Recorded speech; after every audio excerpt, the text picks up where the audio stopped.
Hi, everyone. Welcome to the monthly Virtues and Vocations webinar, Conversations on Character and the Common Good. This webinar is part of Virtues and Vocations, a national forum housed at the Institute for Social Concerns at the University of Notre Dame and supported by the Kern Family Foundation. Virtues and Vocations seeks to foster a community of practice among scholars and practitioners across disciplines who are keen to understand how best to cultivate character and moral purpose in higher education and the professions.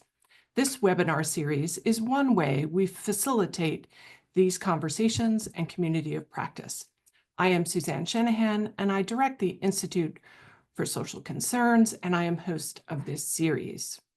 Our conversation will run until about 12:40, and then we'll open it up for questions. You can submit your questions through the Q&A mechanism, and I'll pose them directly.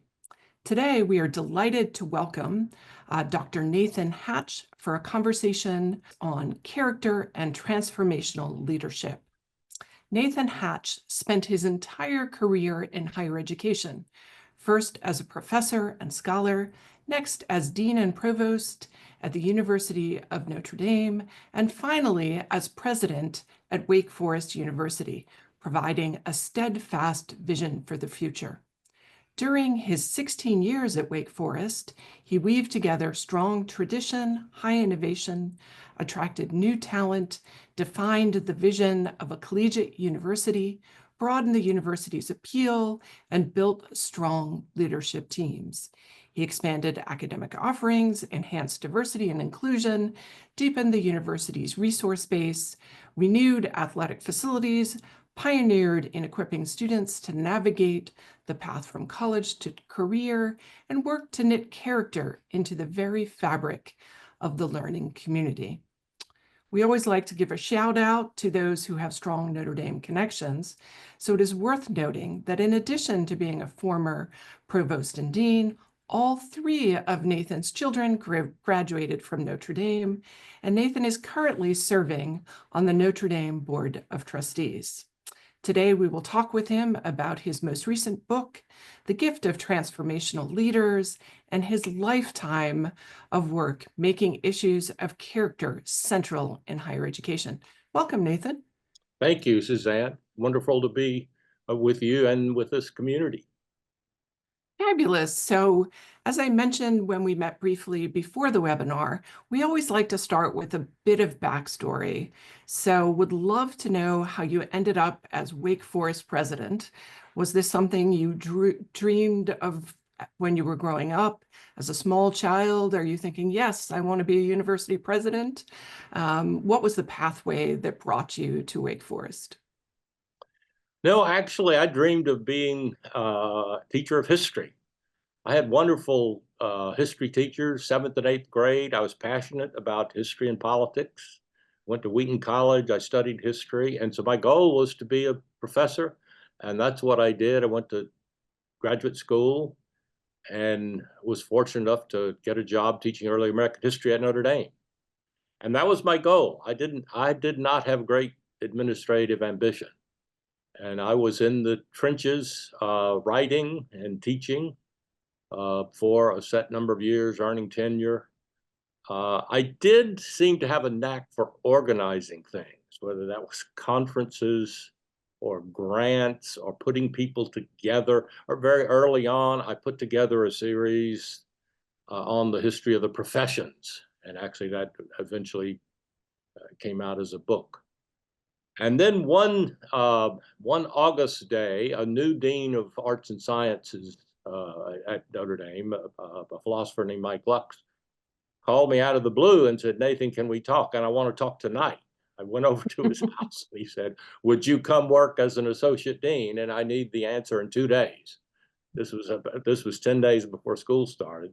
He basically said, "Come try it for a couple of years. Nothing will be lost." And so I did that, and he put together a wonderful team leading the College of Arts and Letters at Notre Dame, and that was a wonderful experience. It was a dynamic team. We did a lot together, And that sort of led a path towards, I mean, for a while, I still taught.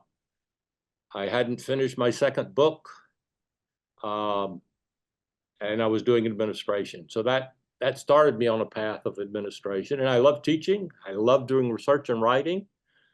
But in the end, I love to help build an organization. And that was the eventual path I took, but it was a gradual one. Great. I read somewhere you had this reflection about Father Ted Hesburgh, and what you wrote was, higher education today needs more dreamers, not plotters. May those of us privileged to lead colleges and universities lift our sights and renew a capacity to dream in the generous spirit of Father Ted. What do you mean by that, this notion of being a dreamer? Well, Father Hesburgh, he became, in his 30s, he became president of Notre Dame in 1952. And Notre Dame was known largely as a football school. They had won 4 national championships in the 40s. When Hesburgh in 1952 was doing a tour in LA, they asked him to bend over like he was hiking a football. But Hesburgh dreamed of a great Catholic university. And while Notre Dame wasn't that, that was always his goal. And I think that now has been realized at Notre Dame, but it was that relentless dream. And I have such great admiration for him because he was such a gracious person. And he never went at his enemies. He withheld that dream. He attracted great scholars, and he just worked at it for, I think he was president for 35 years. And it set Notre Dame on a wonderful course. Do you think of yourself in those terms, in terms of being a dreamer of sorts in your work? Well, I would not compare myself to Father Hesburgh, but I always have been one to say, why can't we be better? Mhm. And so, make no small dream. So I have been someone who said, why don't we think in whether it's in a department or a university, a college or a university, why not, given who we are, why not try to be the best? And let's not be content with where we are. That somehow that was in my DNA. Great. Sort of where did this interest in leadership in particular come from? You have a 2021 Chronicle of Higher Education piece. You have this new book, The Gift of Transformative Leaders. Is this something that's been percolating all along for you, or is this a more recent sort of, I'm stepping down from my extraordinary leadership role and now reflecting on that? Or has this been longer term for you? I think it's longer term. It had to do with recruiting faculty. I always was saying, let's think boldly about who we recruit. And when I became provost at Notre Dame, we started something called targets of opportunity. That is, could we recruit distinguished people appropriate to Notre Dame's mission for which a department wouldn't? And I remember 3 people we recruited. One was John McGreevy from Harvard. And John came in as a wonderful professor, a wonderful chair of a department, a wonderful dean, and is now the provost at Notre Dame. Or I think of Sabina McCormick, who's a distinguished medievalist and classicist at Michigan. She came to Notre Dame. Or Brad Gregory, who was a rising star at Stanford. And you see the difference those people made.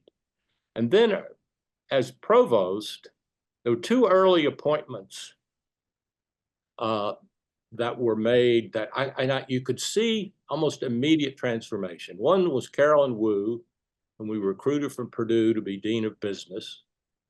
And business at that time was sort of dysfunctional, terrible morale. It didn't seem to be going anywhere.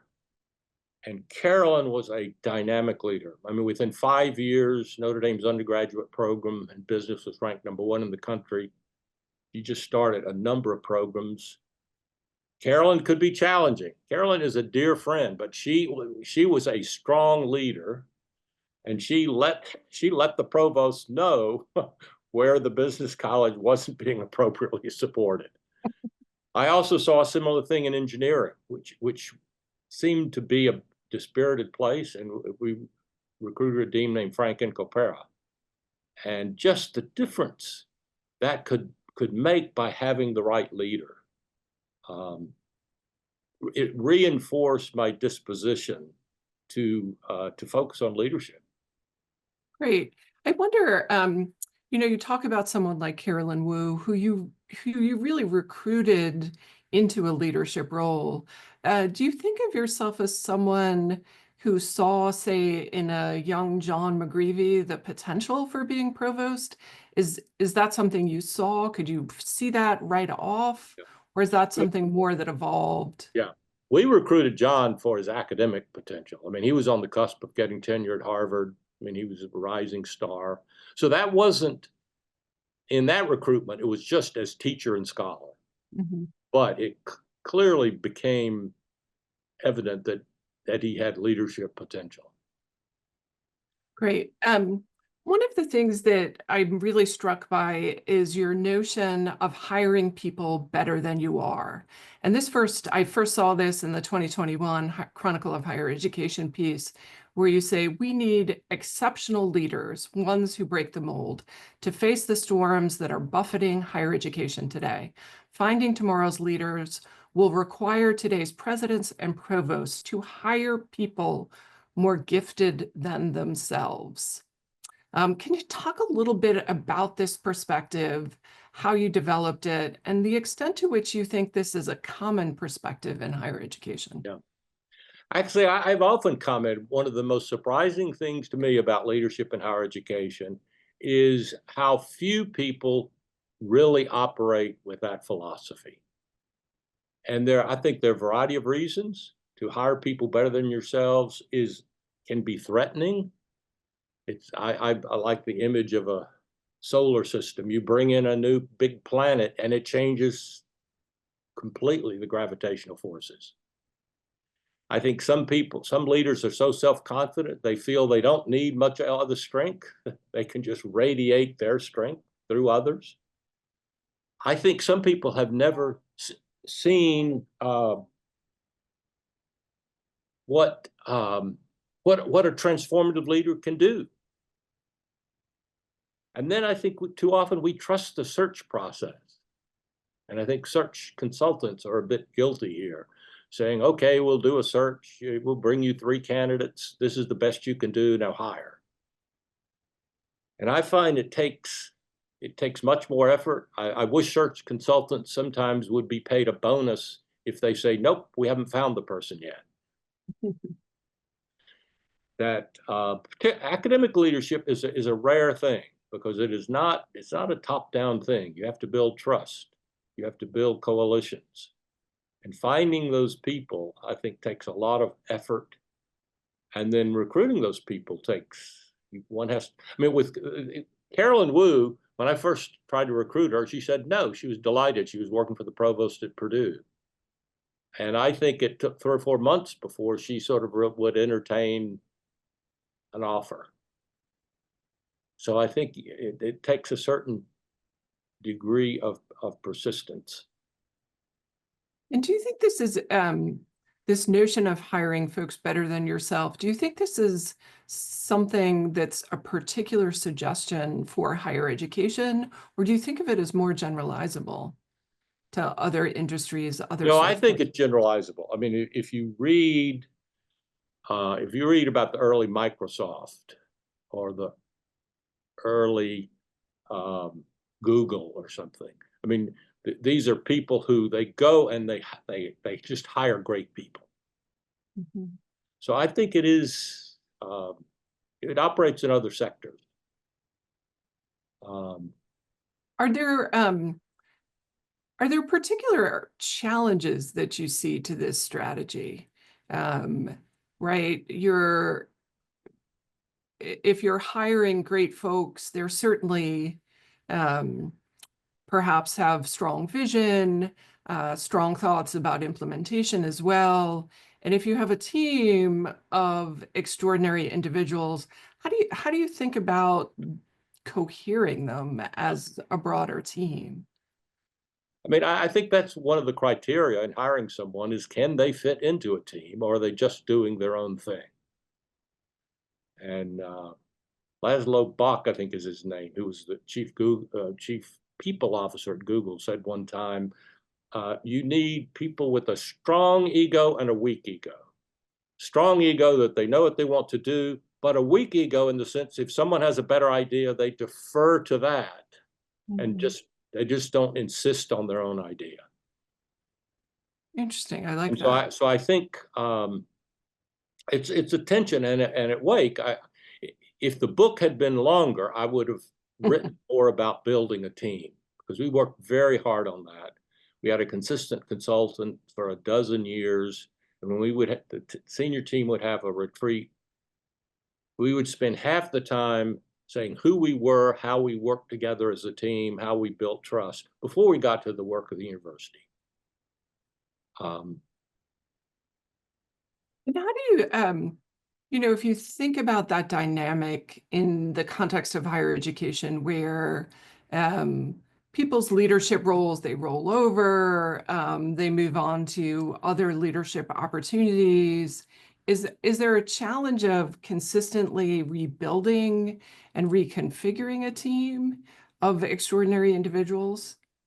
No, and there is. I mean, an example I faced, my first appointment as provost here was a woman named Jill Tiefenthaler, who was very young. She'd been at Colgate. She clearly was a dynamic force, but she had only earned tenure there recently. They had a new dean, so there wasn't a place for her. And we sort of went out on a limb and hired her to be provost at Wake Forest. And she was wonderful and a dynamo. She was here 4 years and then went to be president of Colorado College. And today she's CEO of National Geographic. But we had her for 4 years and it was transformative. And a wonderful model, which I talk about in the book, is Kevin White, who just stepped down as athletic director at Duke. And his whole philosophy was he wanted to hire really talented young people. He would teach them the business and then send them out from the nest. And today there are 32 athletic directors in the country that were trained by Kevin White. Wow. So that was an explicit example. He assumed he wanted talent, but that he wouldn't keep talent. Interesting. I wanted to keep people a little more more than that, but it means if you do have talent, you're going, well, we recruited at Wake Forest Jonathan Walton, who had been in the divinity school at Harvard and was minister of the Harvard Church. And he came here for 3 years, and then his alma mater, Princeton Theological Seminary, recruited him as president, and that was most appropriate, but he did a wonderful job at Wake while he was here. So I'd love to talk about some of the elements of transformational leadership or transformative leadership. And you identify a set of them in the book. Things like frank assessment, ambition, vision, resolve, trust and mutual empowerment. And the final one you note is character. And I would love you to flesh out a little bit more what you mean by character in this context, and what kinds of dimensions of character you think are most important. Yeah. I mean, if there's any acid test, I think it's what Jim Collins talks about great leaders. And he actually uses the word humility. Mhm. And what he means by that, are they out for themselves, or are they out for the good of the organization? And it seems to me that's really critical in any sector, but particularly in higher education. I mean, any significant leader has an appropriate amount of ambition, but it's sort of what is the ambition, and is it does it spring from having colleagues and departments, colleges and schools? Does one get their satisfaction in that and not just the attention and the acclaim that one gets for oneself? And when you think about something like humility and you're identifying possible leaders, either recruiting folks from the outside or promoting from within, how do you see that humility? Is that something that you're Well, in all of hiring, I obvious? think you just have to look at someone's whole track record and sort of see how they've operated. It's challenging, but I think you have to talk to people who have worked for them. Do people like to work for them? Do people prosper in working for them? I mean, that's like Kevin White. If you talk to the whole range of people who have worked for him, I mean, it was like if you were with Kevin, it was like a family, and he was taking care of you, and he was promoting your best interests. And so, character, in a sense, I think you just have to look at track record. Have they exemplified that in positions that they've had? You know, are they trusted? I mean, I think leadership, particularly in higher education, depends on trust. And people, whatever a leader says, people are pretty shrewd at determining what really is motivating them. They see through any facade. So are they really committed to the well-being of others? And I think you can detect that, but by appropriate exploration. Although I think one has to do it much oneself. I've become quite critical of search consultants. They're necessary, they're great, a lot of friends in the business. But late in the game, search consultants find it difficult to show any clay feet. Mm-hmm. They want to present so-called pristine candidates, and you choose. And there's a kind of missing element of what is that person really like day to day?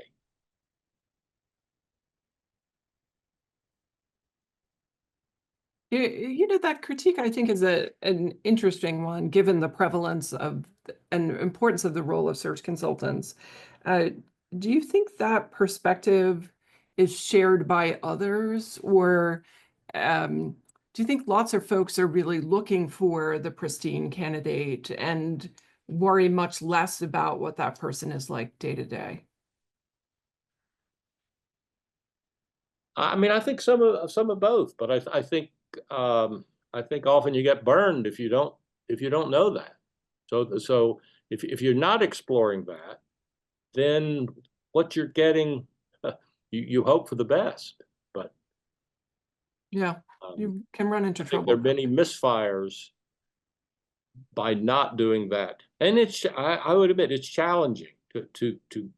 I mean, the best. I wish searches could be done like a previous search at Princeton Theological Seminary, and I knew the chair of that search. They had a regular search consultant, Heidrich Struggles, that did it, but then they hired another firm who did a kind of CIA study of their leadership. They were paid a fee. They didn't care if you hired the person or not. And it also helped. Eventually, when they hired someone, they knew what their strengths and weaknesses were. Yeah. I wish more hires could be done like that. And as you think about your own track record of hiring, certainly in your 16 years at Wake, it was really a transformative moment of leadership. I described just some of the things that happened under your leadership.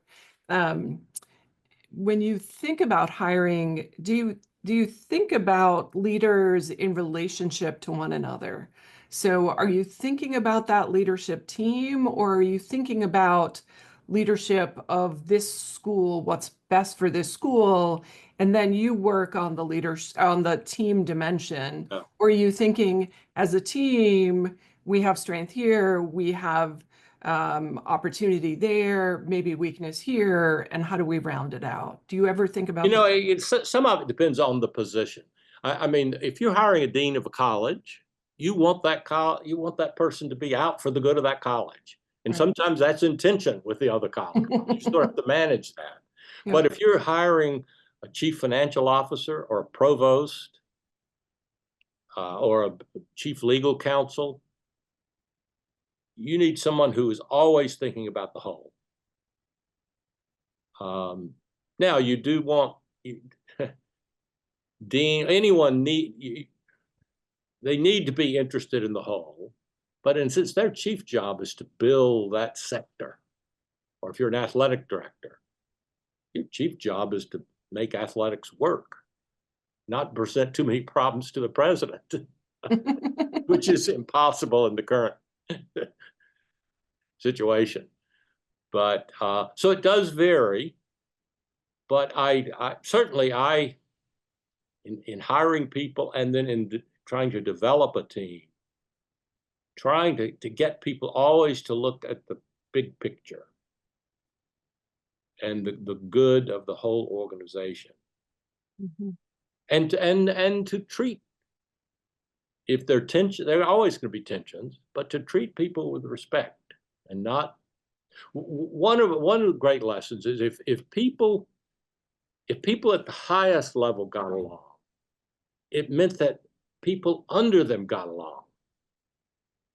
It was a good example of that. A normal tension in university is between the provost, academic life, and like the executive vice president, someone who controls the finances, and that there's often tension.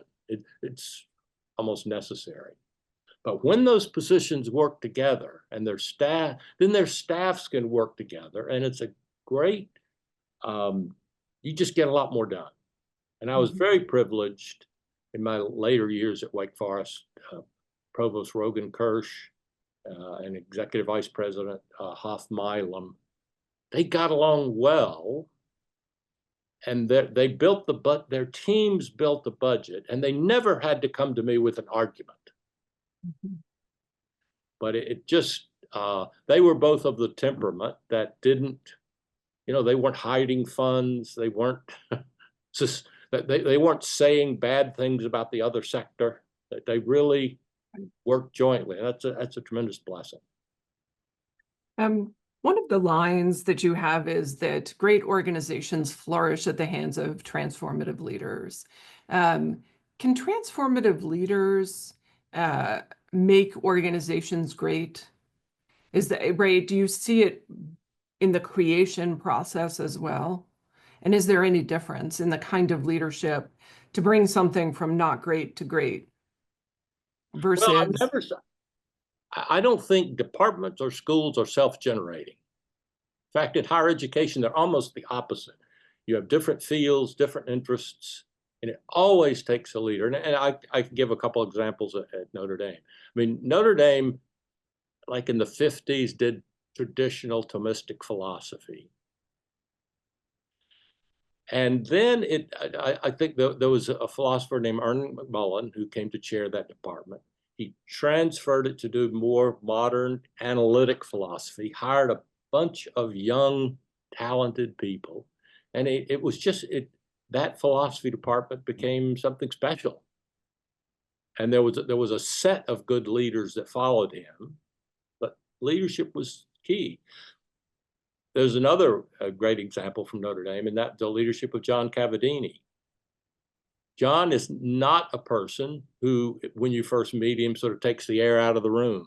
He does not seem like a transformative leader, but he is. He had a vision, and he would build coalitions towards how do we create a wonderful Catholic department of theology. And So it's also a theme. It's why I talk about transformative leaders and not leadership. Leadership comes in so many different forms. We tend to think of it in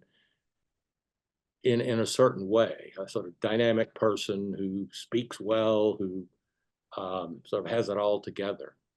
But there, I think I like to emphasize that when I'm talking to students, because too often people say, I want to be a leader, and thus I'll act in a different way. And people see through that. I think leadership is successful only when you are yourself and you operate out of your best self. Um, I'm curious. I wonder, I've been thinking of late of the character of institutions, separate from the character of leaders.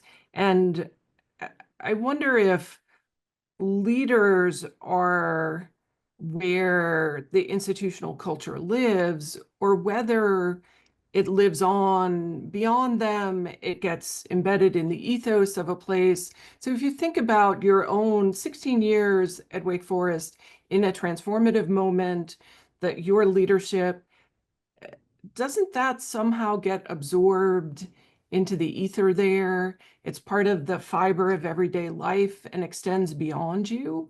Yeah. Or do you think it really kind of shifts and pivots?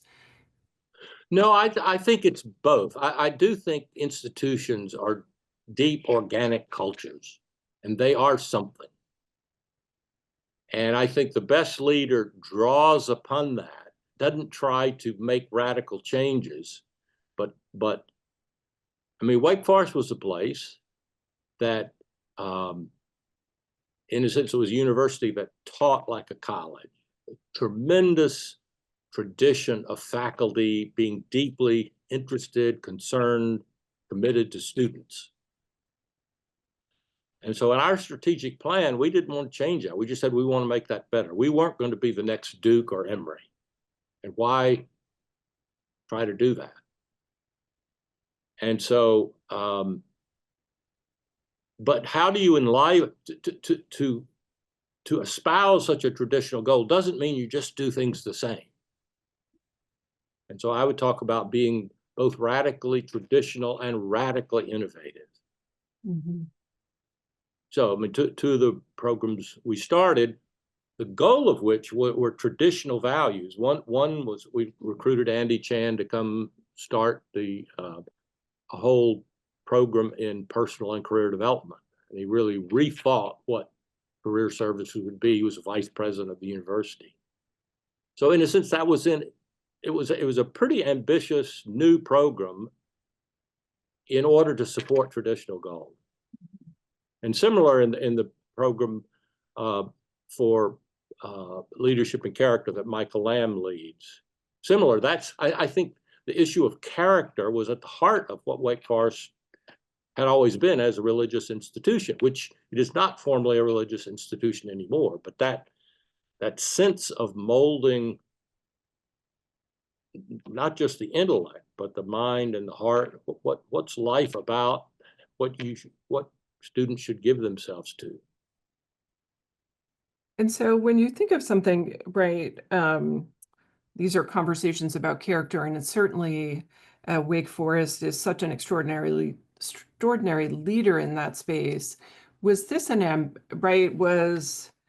You talk about that balance between tradition and innovation. Did you have a vision for that all along, right? That character would become so essential, a signature element of the Wake experience, but also being a leader more broadly. Yeah. Did you have that in the back of your I mind? mean, Or did that evolve? it was a core, almost unstated commitment. I mean, I think I learned a lot of that at Notre Dame. I mean, Father Hesburgh was always saying we're not just teaching people how to live. So I was deeply interested in that, and Wake didn't have a premier scholarship program like UVA or University of North Carolina does, or Notre Dame started. And so I was saying, if there's a possibility of doing that, I think it should be focused on character. And then I was fortunate enough, a Wake Forest grad who was a Rhodes Scholar called me one day and he said, you need to meet this guy, Michael Lamb. This is the kind of thing he does. And one thing led to another. And so we brought Michael here. But once again, I had vague notions of what that might be. But once again, you hire the right leader, and then it becomes, I mean, the core of that was they offer 10 scholarships a year. They have a cohort of 40 students, but the program became much, much broader than that. So I had a sort of commitment to it. I didn't know how to implement it institutionally, and fortunately, we've had a leader that's been able to do that. That's great. When you think about that signature program and how important it has become both to Wake and nationally, are there other things that in your leadership that you have particular or extraordinary pride of in terms of how your leadership changed the culture? Yeah. Or the emphasis? I mean, there are two other things that since you might say, well, they're not peripheral, but we had the opportunity with our medical school to build a downtown research park. And it took a lot of effort. It took a lot of financial commitment, but over time, a million square feet of old tobacco factories have been turned into labs and it's helped to revitalize the city. So that took a lot of effort. It took a lot of different leaders. But that stands today as a very significant thing for the university and for Winston-Salem. The other thing was we hired a leader for our medical center named Julie Freischlag, who has been just fantastic. And in so many ways, she's a person who was able to just take a dispirited organization and revitalize it. Not necessarily by bringing in new people, but just making people feel better about what they were doing, drawing out the best. That's Julie's great gift. But also Wake Forest medicine was in danger of being too small in a state that has other major medical systems. And Julie, over a period of years, worked out an agreement with Atrium Health in Charlotte that Wake Forest would be the academic center, start a new medical school in Charlotte, would actually fully opens next fall. And now it's part of even a larger system, Chicago and Milwaukee. But it took, Wake Forest had tried that before and failed, and Julie's particular style, she was able to pull that off. And with all the challenges, I really give great credit to Julie for doing that. When you think about your tenure at Wake, are there things that sort of eluded you that you aspired to and never quite got a handle on? Or are there individuals whose leadership, right, you didn't expect great leadership and you saw it, or you expected great leadership and didn't find it? Maybe you don't need to mention those ones, but in public. One's hopes and ambitions always have to outstrip what is possible. And so in some ways, I feel tremendously blessed at what we were able to accomplish. But you always hope to be able to hire better people for more pockets to sort of take on leadership roles. But I don't have any grave disappointments. I would have loved to win a national championship in football or basketball. I bet you would. But I think that I made mistakes. I hired wrong people. Jim Collins says if you hire 3 out of 4, your batting average is good. So yeah, some people I hired that didn't work out. And there's some people, you cannot change cultures overnight. There was a particular person at Notre Dame that led a sector who I wanted to move out, but for a complicated set of reasons, I didn't for 5 years. There was too much change going on to make another change. Mm-hmm. But I do think you have to understand a culture and understand its tolerance for change. You have to weigh that all the time.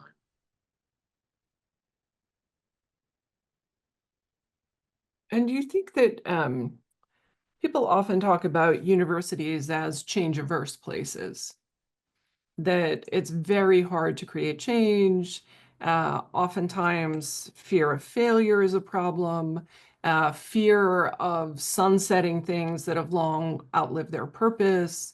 Um, what's your experience, and how have you tried to confront that kind of stuckness that Yeah, people describe in university cultures? yeah. I mean, I think colleges, even more than universities, are not ready for change, because you have a lot of people who come in, that's their career. It's the only air they breathe. Mhm. And in that context, change is very difficult and people can feel very threatened. I think you have to do it very judiciously. You have to show that you are for the people who have given their life there, Mhm. even if some of their work may be mediocre. Mhm. And in that context, I can remember one time I was a young administrator at Notre Dame, an associate dean, and we were rambunctious. I mean, we were trying to move. We thought we were we thought we were great, and it was very easy to disparage the past. Mhm. A wonderful historian named Phil Gleason took me aside and he said, "Nathan, don't disparage the past. You build on that." And it's a wonderful lesson to um, those people may not be where you are today, but they gave their lives and they Mhm. need to be honored. Yeah. Yeah, I kind of hear this resonance about the importance of care in your leadership and in your role as a leader, care for your team, just care for people in general, and how important that is to creating cultures of possibility and opportunity. Yeah. Yeah. No, Uh, I think that's true, and I think I was greatly aided by my wife Julie to say people need to be taken care of. I mean, we tried to go out of our way to, at holidays and all, visit with staff, visit with people who did janitorial work, the security people. I mean, if you want, if you're telling students that a life of caring is their aim, you'd mhm. better create a culture in which some of that is realized. Yeah, that's great. I'm going to turn to our first question from the audience. Uh, so here we go. For Wake Forest in particular, with its focus on character, how would you expect or hope for graduates of Wake Forest to be different, even 15 years after graduation, from those who attended a peer institution? Yeah, I wouldn't want to say Wake Forest is so different from others. I mean, the, much of what I learned was at Notre Dame, and I think have many of the same goals, as do other wonderful institutions. Yeah. But I do hope from any of those institutions, I hope we have graduates who have a moral compass and who, in a world that seems to honor only success at any cost, Mhm. people are willing to make judgments that are humane and purposeful and not necessarily in their own interest. That's lovely. Thank you. As an administrator who focuses on character in leadership, How do you balance crisis management with institutional repentance when there are major moral failings by leaders? That's a doozy. Yeah, yeah. Well, um, I always tried to be as transparent as I could, Mhm. dealing with faculty senate issues. We're both at Notre Dame, and in Wake, those could be quite contentious. Mhm. But my philosophy was to try to be as open as you can, that not be defensive. Um, but in this day and age, it's very. I mean, the Black Lives right before COVID, the whole Black Lives movement. I mean, we had some really challenging times at Wake Forest, and I would be openly challenged by students, challenged in public. There was one statement I made that I felt I later came back and apologized for, seeing it from their point of view. I think trying to be transparent, uh, not just using institution speak, Mhm. which I think some university leaders, their lawyers tell them you've got to be real. And when I issued messages to the community, I tried for them to flow out of who I was and Mhm. not just sort of what is the appropriate thing to say. Yeah. Right. Again, you can kind of hear in that answer really extraordinary empathy. Um, Next question. As an experienced professional who didn't come from the Notre Dame education system, how did you build trust with senior leadership to demonstrate future potential? What are senior leaders in higher education looking for, especially among those who don't come from their own educational system? So folks coming from the outside. I think try to understand where people come from and take them on their own terms, and try to see leadership. I mean, there's a wonderful example from Notre Dame. There was a librarian at Notre Dame that was hired right before I was. She was very talented, came from the University of Michigan. And she saw a lot of problems at Notre Dame. And early on, I mean, she took me on. She, she, in public meetings, she would sort of say, "When are these changes going to be made?" I mean, it was pretty adversarial. But Jill Tiefenthaler and I worked with her. She was quite a dynamic leader, and actually, she came to turn our library around. And one year, they won an award, sort of best library in the country.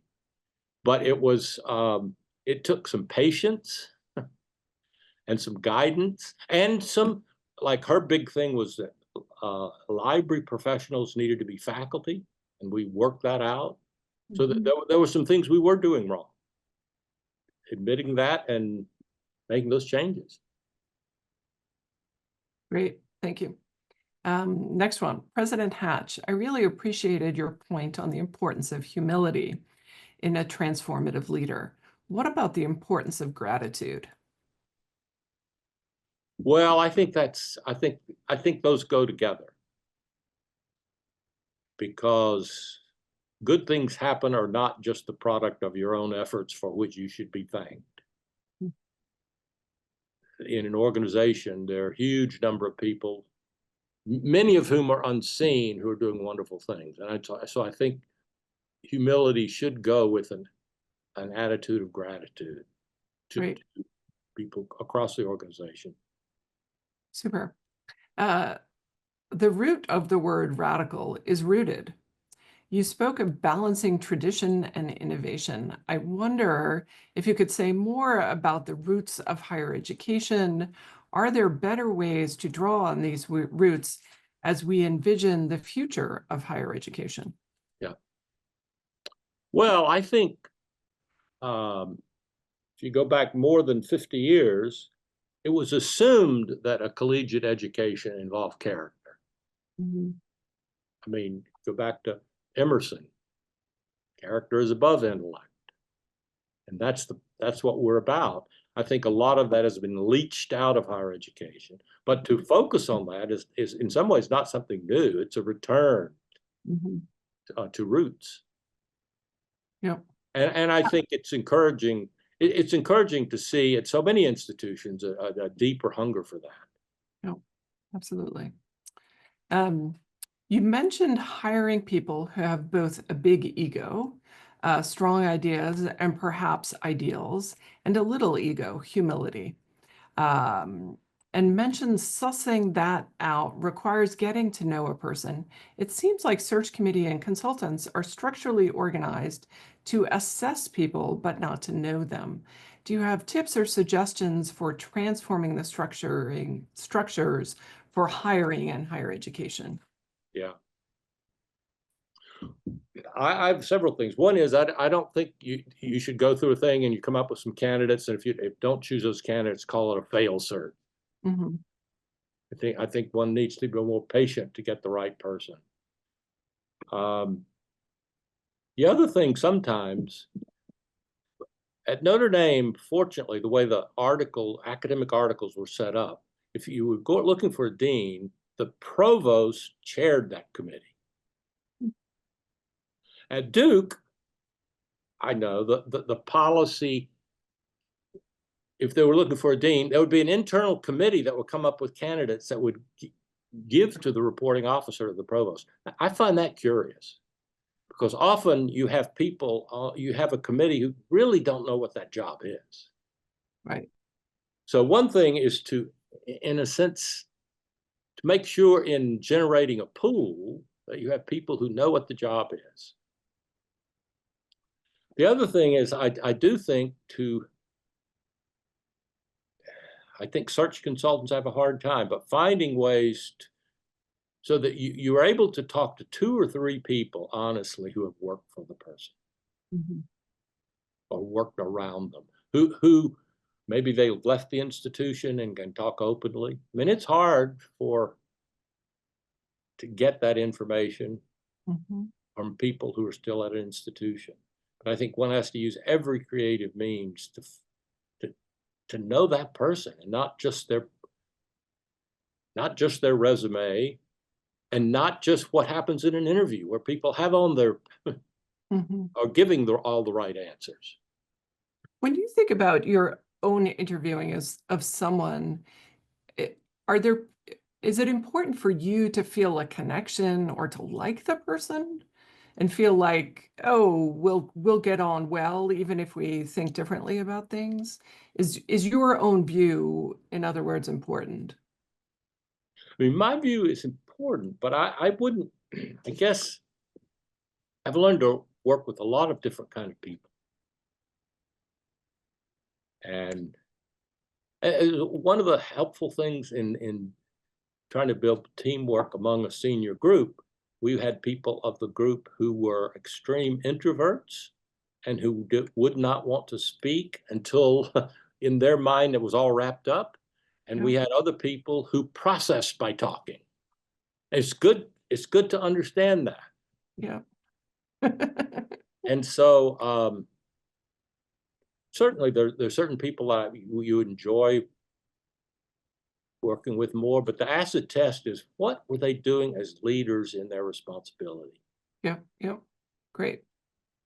Next question. Your approach to leadership seems a bit out of step with the current political environment where the current administration is trying, in effect, to change the government without regard to adverse consequences on those affected. Mass layoffs and firings. How do you convince folks of your approach that it is how do you convince folks of your approach in light of this? Suzanne, I thought you weren't going to get into politics. Okay, we can just skip No. one. I think without commenting on what's swirling outside, you just try to demonstrate a kind of leadership that takes people seriously. Yep, that's great. I love that. In what ways can leadership in higher education transfer to other institutions? You mentioned early on someone who had gone on to National Geographic, for example. Yeah. Well, I do think the students, go forth and they do great things. And I think if they're, I think of a young man who was deeply involved in the leadership and character program. He went to Yale Law School. He's now clerking at the Supreme Court. He's going to be a leader. But I do think he comes away with a core set of values that won't change. Yeah. This relates to this next question, which is, this conversation has been pitched at leaders and leadership. What would you tell an undergraduate student who is still in the process of career and vocational discernment? What advice would you have for a young person? Yeah. I often have talked to students about that, and I say several things. One is try to be good at something. I think particularly a bright student today, they have so many interests. Mm-hmm. And that's valid, but they need to have something that they're good at and can develop a skill, an interest, a passion. That may take time to develop. Yeah. And you don't know. I didn't think of myself as a leader when I started teaching at Notre Dame. You sort of have to try things, try it on, see what, so sort of, don't be too hard on yourself.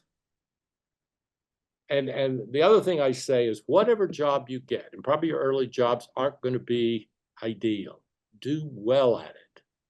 Mm-hmm. Because that's what, it's disinterest. The danger is that I'm not interested, so I'll not invest in it.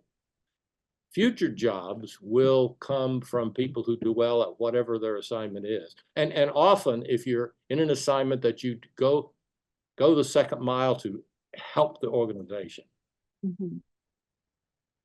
Great. I wonder if a related question is really about aspiring college and university leaders, if you have advice for that group of folks. So folks who may be starting out as you did as an assistant dean, sort of, what do you attribute your success to? Because clearly you had progressively more significant leadership roles. Hiring good people. I covered my week. No, I do think I think I assessed organizations shrewdly. Mm-hmm. I think I had that gift. And then, okay, how can we make this better? Mm-hmm. Sort of okay, what levers can be pulled that are reasonable? If there's anything, and a consulting firm study, what does intelligence, how smart you are, correlate with good leadership? And it doesn't. The biggest correlation is self-knowledge. Huh. And I think I always understood myself, strengths and weaknesses. So I tell students, really find out, what do other people think of you? Mm-hmm. And there are few chances in college, except maybe in athletics or ROTC, where people get day-to-day feedback on who they are. Mm-hmm. And I think students need that, because they can go along sort of thinking themselves in one way that are quite different from how they're perceived. And so there's no easy answer to that, but try to, it's challenging because probably who you are is not exactly the ideal of what you hoped you would be, mm-hmm. but being able to accept that and live with it. That's great advice. So with that, I just want to thank you for this extraordinary conversation about transformative leaders. And as I think of this set of characteristics that you describe, whether it's ambition or resolve or frank assessment and character, I sort of wonder if you're just describing yourself here. So Keep that in the back of your mind. That's for someone else to note. Yes. So, but thank you so much for spending the hour with us. And for folks listening in, I want to welcome you to our next conversation on March 31st on the Black Experience, HBCUs and American Democracy with Deandra Rose at Duke University. So thank you, Nathan. This was just a whole lot of fun. Really Thank you, appreciate it. Suzanne. Yeah. So, and everybody get the book. Lots of good advice. Thank you.